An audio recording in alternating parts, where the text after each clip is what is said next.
Hey guys, it's Aaron from Mobile Reviews A.ca, and today I'm going to do a drop test of the Gear4 Mayfair. This case is apparently drop rated 3 meters or 9 feet.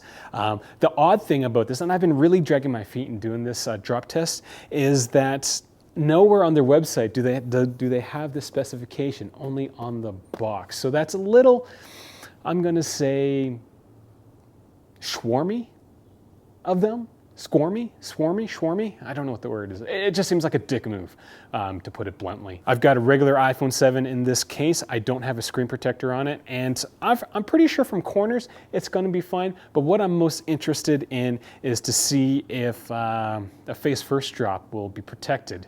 This is number 9 on my top 10 slim iPhone cases, which is kind of why I'm putting it through its paces, because I have to know if it's really good or not, because it's in my top 10 list out of like 70 cases.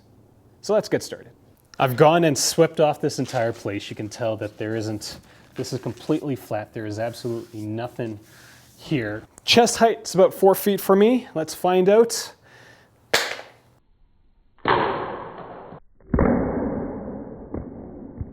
Hey, 4 feet.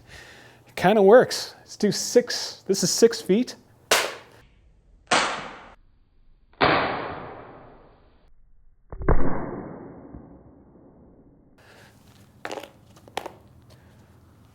So 6 feet, and the screen is completely borked. Again, very, very flat concrete pad. 6 feet is definitely not 9 feet. So I wonder if Gear4 is going to pay for my iPhone screen. They're not, but you know, it'd be nice if they did. Basically, they're lying. So as consumers, should I be angry? I dropped it from 6 feet, which is far lower than whatever they printed on the box. Now this entire ordeal is kind of on par with my drop test of the Speck Presidio GRIP. Massive amounts of marketing bullcrap. At least Gear4 didn't use sparkles to illustrate their drop protection, but instead they used Brilliance. Now, I understand the concept of trying to sell a product, but companies should really stop overselling stuff. For example, what the hell does advanced impact protection is built into thanks to D3O Brilliance? That is some of the fluffiest crap I have seen in a while. Why would you call 6-foot drop protection that results in a busted screen brilliant? You actually want to know what's brilliant, Gear4? Liking a tweet instead of answering it. Now, I know, I'm asking too much from a company because I know that my relationship with you ended the moment you took $50.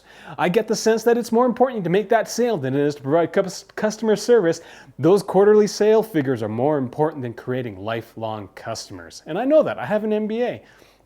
But I don't think anything I say or do will change how Gear4 operates. It is what it is. But I do think as consumers, we can do something about it. As a consumer, I feel that we are constantly getting squeezed. Every year it seems like stuff's getting more expensive. We keep getting paid less. We get taxed a little bit more. And the companies that we work for cut back on our salaries and benefits while at the same time increasing their prices on goods and services. You know, companies make more money, the government gets more tax revenue, and we as consumers just get boned. So in this era where businesses just see us as dollar signs rather than people, be wise on what you spend your money on. Don't be fooled by this brilliant marketing fluff. Choose carefully, because at the end of the day, would you give $50 to a liar? I wouldn't, but I already did, kind of. So that's something to really consider when you're thinking about getting a Gear4 case. With all things considered, I've actually given Gear4 $100. I bought 2 of their cases to find out that they're lying about their drop protection. And this entire ordeal will cost me close to $500 to figure out that, again, Gear4 is lying.